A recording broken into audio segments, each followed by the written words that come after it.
Probably put this on time.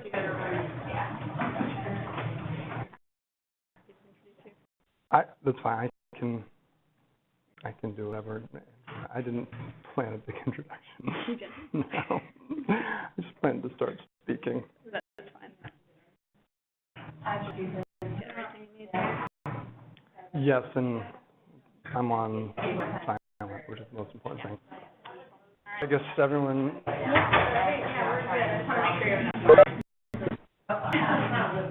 I can make this talk last an hour, and I can also do it in a half hour.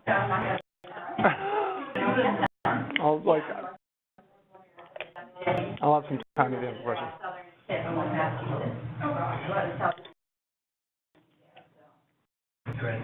Afterwards, yes. We need to make sure you eat a lot. Yes, I will. I will definitely. I'll stand over here.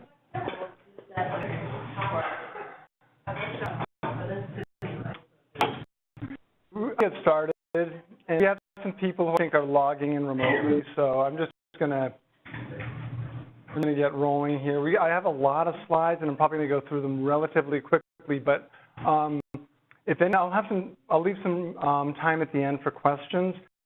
But as I'm going through them, if people have questions, please stop and ask. No. Okay.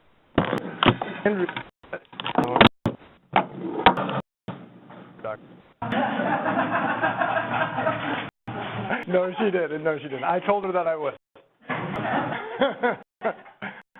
My name is Peter Emery, and I think you all know me. And I'm going to talk today about hypertension. It's an update on the this huge slew and onslaught of algorithms and practice guidelines down the pipeline over the past years. And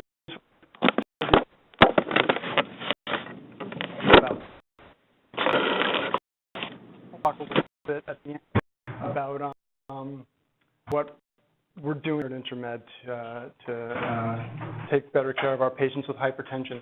So the objectives of the talk, again, understanding the role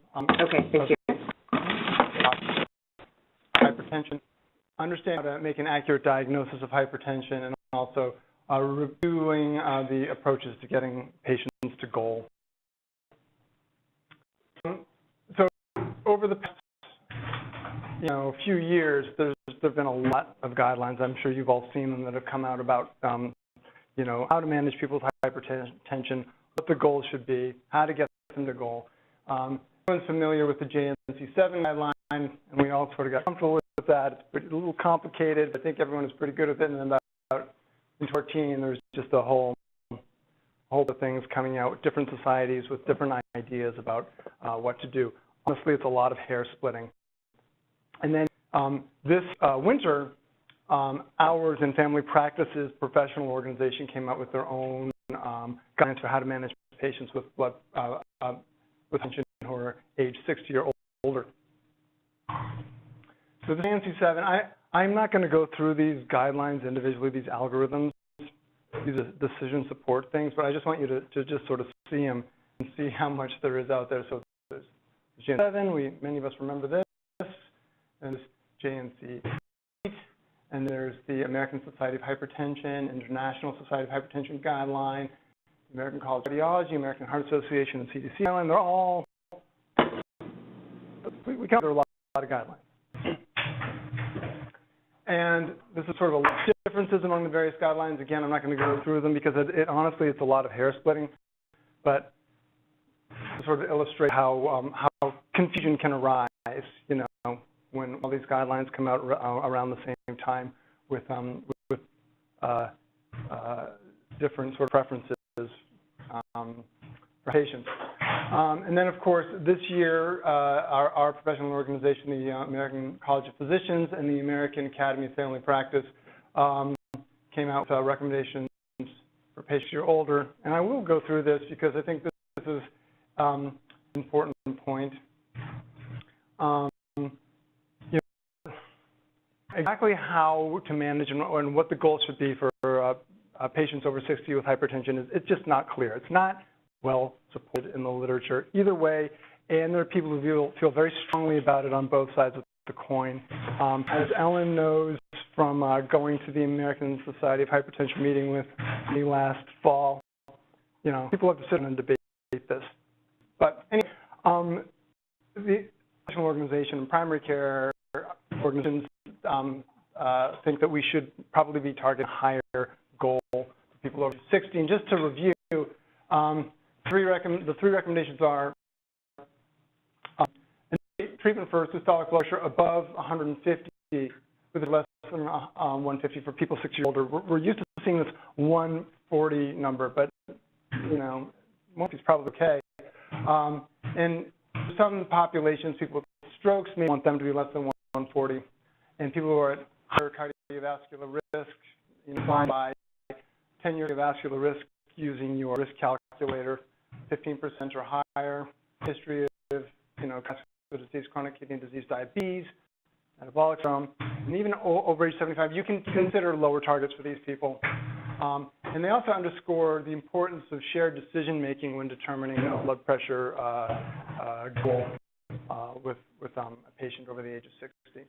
There are higher risks with the blood pressure management of people over the age of 60 with blood abnormalities and hypotension and those sorts of things.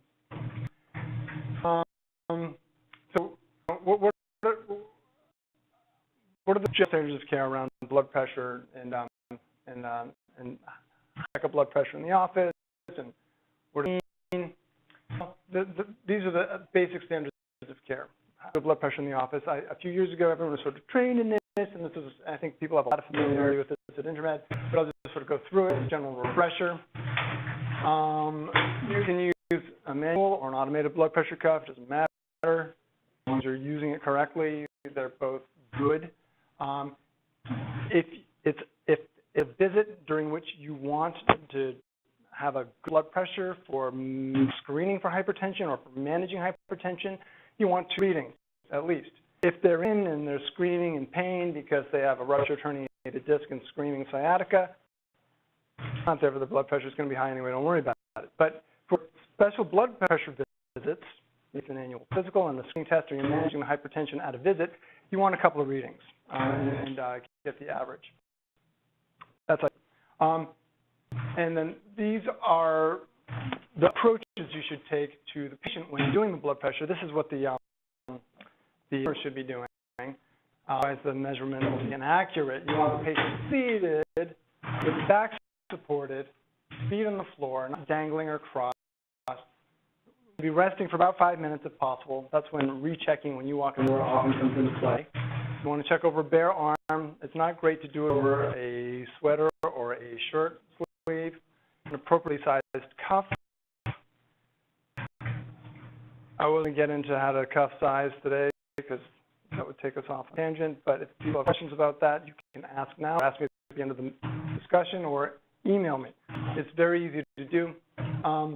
You want the patient's arm raised and resting at the level of the right atrium roughly. You just don't dangle them. It's not an exact science, but there are definitely simple parameters to adhere to.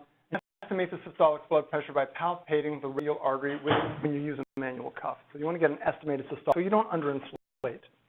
Okay? You don't talk to the patient or have the patient talk while you're saying. So that's just by way of review. Do it. Look, blood pressure fluctuates throughout the day. I tell patients this is a body measurement that is unlike height. Your height stays the same, hopefully over the course of many years. Your blood pressure fluctuates constantly throughout the day, which is physiologically normal. So it is physiologically normal for people, full healthy people, young, healthy, normal people, for their blood pressures to go up and outside of, let's say, 1/90 during the day. That's normal. And there are certain circumstances in which that is more likely to happen. Being under emotion, upset, under stress, like, having to make it to a noontime conference on time. Physical pain, which we see in the office frequently. People who are physically active, someone who's run up the stairs to the 7th floor, plops down, and Sarah takes their blood pressure. It's probably going to be high. The recent consumption of caffeine or alcohol. Generally the rule of thumb is within a half an hour or so. That can temporarily and innocuously raise blood pressure. Same if they've had a cigarette, or if the patient has a full bladder. There are circumstances in which higher than normal blood pressure might actually be normal. And as a general rule of thumb, 15 to 30% of people have blood pressures outside of the office anyway, from the top two things, maybe the top three things. Anyway, but properly measured office blood pressure is still the standard of care for screening for hypertension and for managing hypertension. So being complete with opportunities for inaccuracy, it is still the standard. The disadvantages include all of the potential for errors that we reviewed. We have a limited number of readings, and as we also reviewed, blood pressure goes up and down throughout the course of the day. There's also this factor of white coat hypertension affecting to as many as 15 to 30% of people. So hypertension, what are you supposed to do? Well, the preventative tasks are a reasonable recommendation that they came out with a number of years ago. And people should be screened at age 18 or older. And the frequency of screening should be annually for those who are high risk, that's age 40, people who are overweight, African Americans, and people with sort of pre-hypertension or high normal blood pressures in the 130 to 139 range or 80 over 89 range. These people should be back and get once a year. It'd be a very good reason to have somebody to come back who's in their 30s to do an annual physical the next year, just for this reason. Also, has a normal blood pressure, 3 to 5 years is fine. So, distinction, get a blood pressure that's a little bit high, you repeat the reading, it's still high. Do you diagnose them with hypertension and tell them to take hydrochlorothiazide and come back in here? What do you do with these people? It's a very common thing that we see in the office as well. As I just went over, like up to 30% of people have high readings in the office anyway. So the U.S. Preventative Services Task Force came up with a new guideline for essentially confirming the diagnosis of hypertension in people as sort of a positive screening test. I don't know if people have seen this. There wasn't a huge hullabaloo about it, but basically they're recommending that you get out-of-office readings that are high in the office. And the best way to do that is with an ambulatory blood pressure monitor. That's the 24-hour blood pressure monitor. It's called it's ABP, not MP, typo. When we have those here at Intermed, we have them on the 7th floor and on the 8th floor. Anybody at Intermed can get in to see one of the nurses or medical assistants who does this on the 7th floor in a marginal way. One at Foden Road, but I think there is not. So a alternative, though, is to use home cuff. It should be a reasonably decent machine. It's got to be an arm one, not a wrist or a finger one, God forbid. Patients shouldn't be messing around with, trying to learn how to check it with the auscultatory method on their own. No, just a automatic machine with a digital readout is perfect. There are means. We actually have handouts that do what a good machine is if you want to advise that to your patient. In fact, it might even be available through an order set on eClinical. I need to confirm that you can print out. We also have on the 7th and 8th floor, right there, it's also on the 8th floor. We have a lending library. We're like the Blockbuster of blood pressure monitors. You can come and a patient can borrow one and have a arguably validated method for how often they should check their blood pressures, for how many days, and returning it to get out-of-office readings if you want high blood pressure. Is this thing that's available Intermed-wide, the loaner program in our pods? It hasn't been publicized. We're working on it. Those are the two ways of confirming high blood pressures out of the office. Blood pressure, I got it right, ABPM. Yes. So they're interpreted a little bit differently. And, you know, I know some of you have ordered these and have sent the results to me and I'm happy to do that. It's pretty straightforward. I'm always happy to do it. So 24 average blood pressure should be less than, blood pressure greater than 135/85 is hypertension, okay? And don't ask me what that means for somebody over the age of 60 if we're using a different standard for them, because that's up for debate. That's a perfect opportunity for shared decision-making discussions.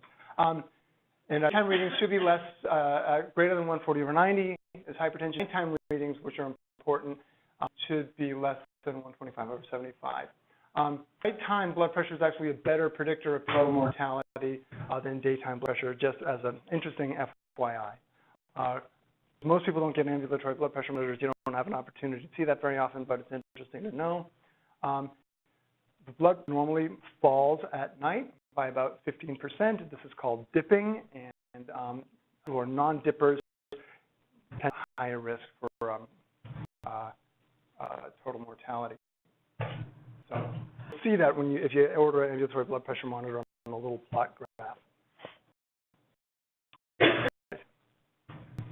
So, so you've seen the person that was behind the office.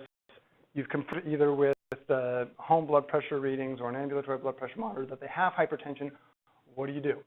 Well, that's where the treatment guidelines come in. This is where, you know, they are helpful. There are medication initiation, titration strategies, which I think most of us are very familiar with. They're useful for helping to determine follow-up intervals, which I think most of us are familiar with. There's an emphasis on lifestyle modification, which you can never emphasize enough.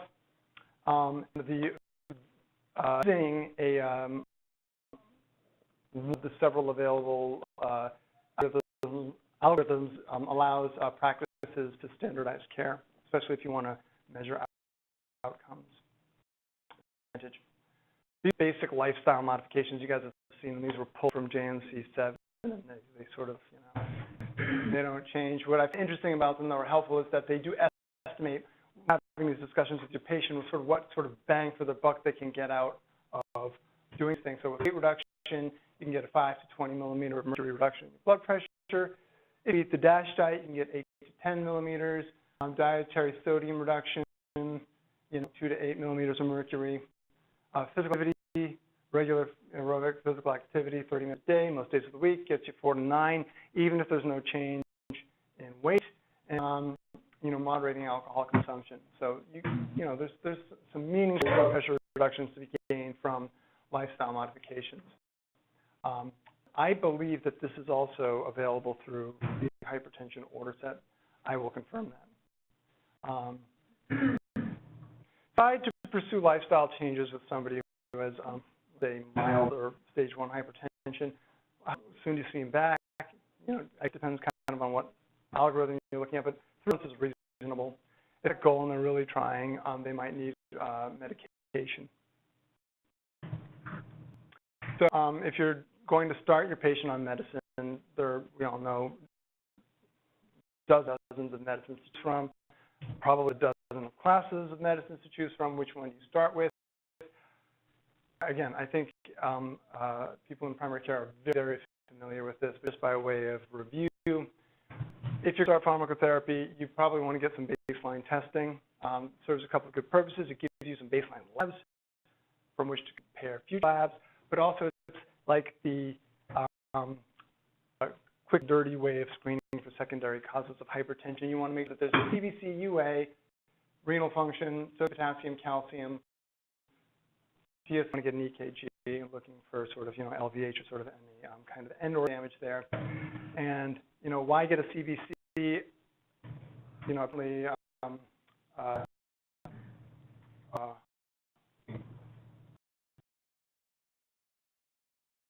What's that called? Blood cell count is high. I need a doctor. Apparently, polycythemia vera can be associated with hypertension, so it's a reasonable screening thing. I've never diagnosed that, but in the guidelines, you get away because you want to screen for end organ damage, looking for proteinuria. You want to make sure your patient doesn't have like nephrotic syndrome or something. Obviously, because the most common secondary cause of hypertension is renal failure, so you want to make sure you get the kidney function blood testing. That's important because you can see hypokalemia in people with hyperostronism, calcemia can cause hypertension. That's just in a CMP. Hyperthyroidism can do it. We talked about those are some of the rationale behind doing some of these tests. I guess that's important to review. Which meds you begin with? You begin with anything, like whatever, just something. As long as the patient's compliant with it, these will all work. And these have been studied in various ways, have been shown to decrease cardiovascular endpoints and things like that. They're all good. I think the All-Hat trial pulled a lot of people towards using thiazides as first line. I think that's still popular, and that is a good choice. These are the thiazides everyone knows, hydrochlorothiazide. I think that's the one most of us use. It's a great choice because it is available as a combination pill with ARBs, although it's relatively short-acting, and chlorothalidone is longer-acting and probably, strictly speaking, a better choice because it gives you better control. And then if you're a cardiologist, you might prescribe indapamide, because I don't know if any of us do. Any indapamide? I'd be curious, though. Okay. Yeah, that's fine. And they're all familiar with the ACEs and the ARBs and the calcium channel blocker. Which calcium channel blocker? Have to be, amlodipine? No, actually, the non-hydropyridine calcium channel blockers are perfectly good agents, and they can be used first line if it seems appropriate to use them. They're not as likely to cause lower extremity edema. They are negative inotropes and chronotropes, so be mindful of that if that's what you choose. They're add-on agents. If you have a patient, really should be on a calcium channel blocker, but they're having edema from their amlodipine. Go with the diltiazem. The Kaiser Permanente, I'll talk a little bit about their hypertension program, but they actually wrote initiating therapy with combination lisinopril and hydrochlorothiazide. And the reason for that is most people end up on two agents, and that sort of simplifies things. You do not have to do that. So, most initial blood pressures of greater than 160 over 100, we kind of used to call that stage tension. That terminology is still used. It's, a little bit incest to where it's going to be nomenclature used universally going forward. But anyway, people with greater than 160 over 100, and many people with hypertension, 140 to 159 over 99 will require more agent to get a goal. Kaiser knows this, and that's why they make that recommendation. Not everybody. So if you start somebody on one of those agents, and I guess back up one step. Blockers aren't on here, and they are not considered to be first line hypertension. They shouldn't be used as first line unless doctors think that's the best agent. They lower blood pressure, they're pretty good. They don't seem to have the same cardiovascular endpoint and mortality benefits as these agents for hypertension. I'm not talking about people with coronary heart disease. So you choose one of these medications. When do you see them back? In a year? Tomorrow? Well, you'll need them back in about 2 to 4 weeks. It takes a couple of weeks for these medicines to really sort of get the blood pressure to a new baseline. So if the patient starts their, lisinopril and they check their blood pressure the next day and it's still high, they shouldn't freak out. That's like totally normal and expected.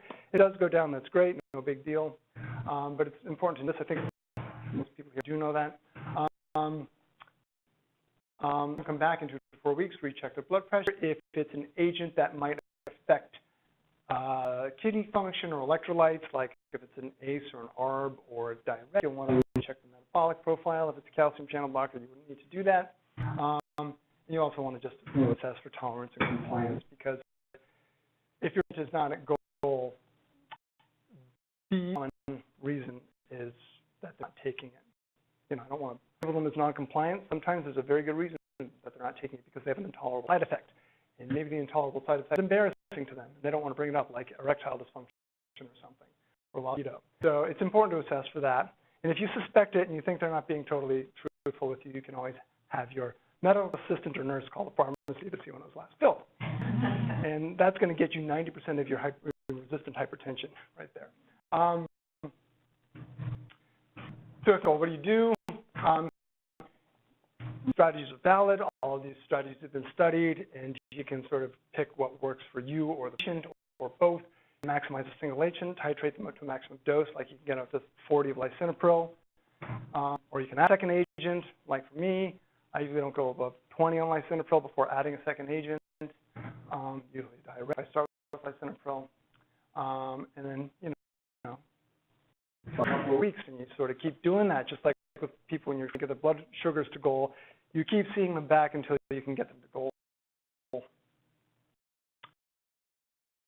So I mentioned resistant hypertension briefly because that does come up. The definition of resistant hypertension, and this is the American Heart Association's definition, above goal despite 3 medications at optimal doses, including a diuretic. And so who needs 4 blood pressure medicines to be controlled has resistant hypertension. That's assuming they're taking the medicine. And what is it?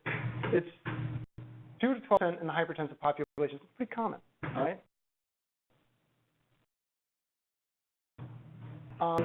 So get back to all of these different algorithms and all of these different, organization guidelines about defining control rates. Well, there are ones out there. This is probably one worth paying attention to as a, I don't know, this is HEDIS. This is the organization that makes measurement recommendations for that the payers go by. Okay, so when, Anthem wants us to have our blood patients with a blood pressure, if they want to see our blood, if our patient has their pressures at goal, this is what they're going to use. This is the ones they'll look at. They care what the American Cardiology or the ACP says. This is what they're going to use. 18 years or older, blood pressure less than 140 over 90s. 60 years or older, less than 150 over 90. They use that higher threshold, sort of what we saw from JNC8.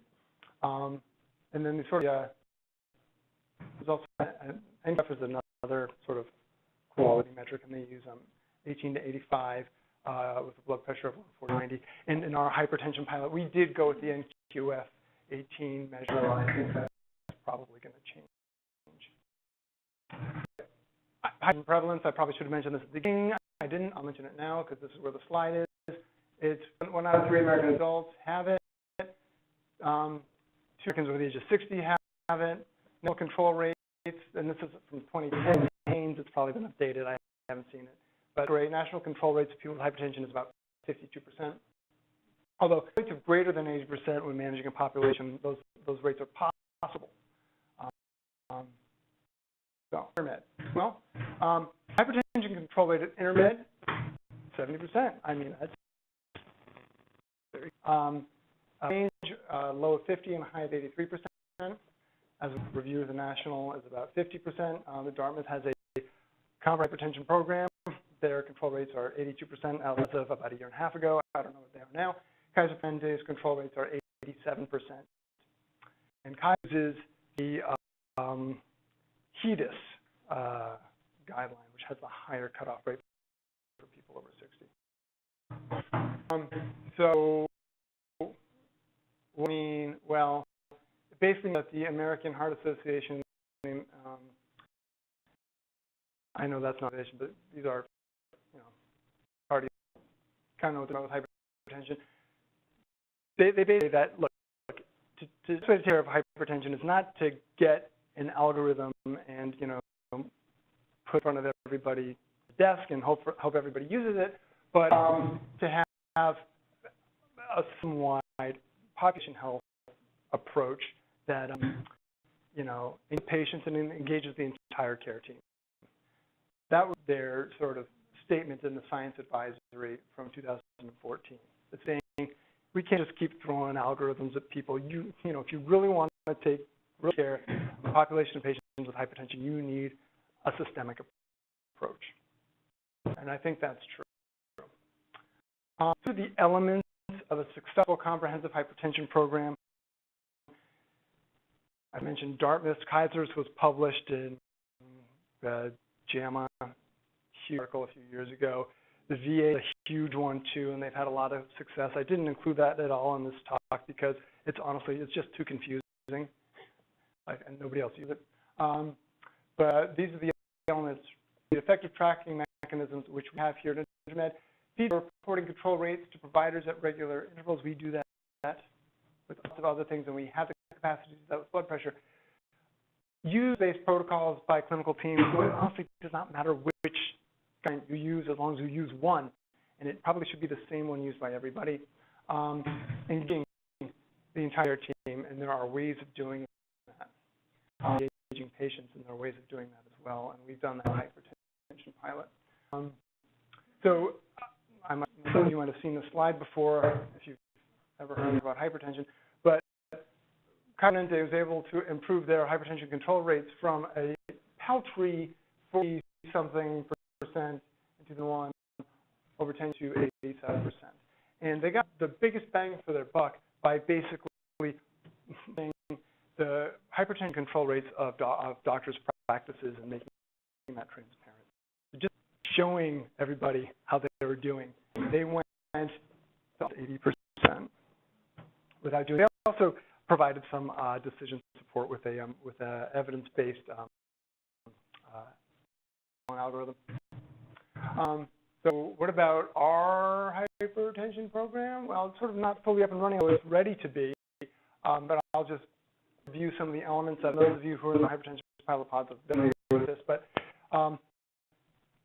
daily summary for everyone across the organization identifies patients whose blood pressure was above goal, whether they have hypertension or not. It just sort of shows up in red, and you can do with that what you think is appropriate. Control rates for participating physicians in the pilot were shared every few weeks. There's an ongoing support available. We have people trained in the pods with the treatment walls and patient education materials. Also had this no-charge nurse pressure thing that did seem to help, but that's probably not going to be something that we do going into the future. So in our pilot, we were able to improve our control rates from 71% to 75% over the course of 6 months, which was a 4% increase across the patient population of 3,500 hypertensive patients. An single practice who was involved in the pilot either improved their control rates or was already performing at a very high rate of baseline, sort of bumping up against, resistant and secondary hypertension. And one individual practice improved by 10%. And this is our little nice line over the course of merely 6 months. 71 to 75. So anyway, to summarize, for hypertension, you want to use proper technique with the patient in the office. Office blood pressure readings are still the gold standard, and it's fine to use a manual cuff unless your clinical has an ergonomic. Confirm suspected cases of hypertension with out-of-office readings. Ambulatory blood pressure monitors are available here, 7th and 8th floors, in my pod, and in Nina Trowbridge / John Erickson / Kay Brown's pod, and there are other doctors too. Emery Clayman, her pod. So just call. If someone wants to start up, I think it's very reasonable to call my office. I'll point in the right direction right now until we have a better system-wide approach. Choose an algorithm. We've chosen one for the group that we'd love to use, and we're gonna get there. Take action for people's bloods are greater than 140 over 90. Consider a target of less than 150 for people over the age of 60. That seems reasonable. Always reinforce lifestyle changes. Try to keep them engaged in shared decision making, because again, this is exact science, and you want to always review the harms and benefits of treatment. Remember to use peptides, ACE inhibitors, ARBs, and calcium channel blockers. Blockers should be introduced probably after these things have proven to be less effective. There's a clinical indication to use a beta blocker, unless you as their doctor think that's the best approach. Remember to actually come back until their goal every 2 to 4 weeks. Track population control rates, share and compare the data. We have capacity, and we'll get that out to the entire organization at some point over the next year or so. And team-based approach, how to use a team-based approach again, it's something we've kind of developed. We'd love to get out to the rest of the organization over the next year or so. And just make improving the management of hypertension a priority in your pod, in your clinical area. Also, just gets it on everybody's radar screen. It makes a big difference. So what else? That's it. Another 40 minutes. Any questions? No questions. Do I get to do a mic drop if there's no questions? I have a quick question for you. So oftentimes people don't want to come back into the office to call us back with blood pressures, which might in fact be great. Yeah. I feel like we're not getting credit for those because they're not. Correct. So how do we get credit for that? Because I mean, the blood pressure isn't within range. So right now there's no way to sort of get credit for it, although you could probably put it into a virtual visit. Navigated, even though it's not measured. Well, you know, the latest measurement, which is kind of the lowest part, goes by the last office reading. No one's going to be at 100%. We need to be at 87% like Kaiser. Is 70% good enough? Like, nobody knows exactly what the right number is for a population. Better seems to be reasonable, like for people. So if you wanted to do that, I wouldn't object. I think it might get captured. We'd have to ask Scott if that's how you wanted to do it. But that would sort of be going outside of what would be a typical, you know, population health, you know, way of looking at it. But if you put it in there, that's fine. Clinically, again, so, you know, in terms of managing that patient, that is the blood pressure you want. Do I have plenty of patients with white coat hypertension? You know, 30% of the population? Yeah. The blood pressures are awesome at home. I know that. And when they come in here, it's 160/85. And I just leave the 160/85 in the chart because, you know, it's above white coat hypertension, and I manage them based on their home readings. I put white coat hypertension in the problem list so I can identify those people. My little approach. Tim. You advocate to take the drugs at night for low blood pressure in the morning. Do you do that at all? Only if it's clinically appropriate to do so. A patient can't remember to take their medications, you know, in the morning, and nighttime's the best time. That's fine. You know, I have some patients who do a lot of ambulatory blood pressure monitors. I have a lot of patients who are non-dippers. I might dose them at night because I said their blood pressures are high at night. But I don't think there's any compelling reason to do it unless it's convenient or you know, there's another reason for it. Yeah. Interesting. That increased blood pressure at night correlates with increased mortality. So it would be interesting to understand taking it at night, in fact, lowers mortality for that reason. Well, if, you know, with this U.S. Preventive Services Task Force recommendation, getting out of office readings to confirm hypertension, we'll start seeing more people pay attention to that, I think, because you'll be like, wow, your blood pressure's high. That was kind of weird. What do you do about that? There's nothing to do about it right now, other than to sort of make note of it, and that maybe ups you a little bit in terms of the urgency to treat them. But, yeah. So, 30,000 folks.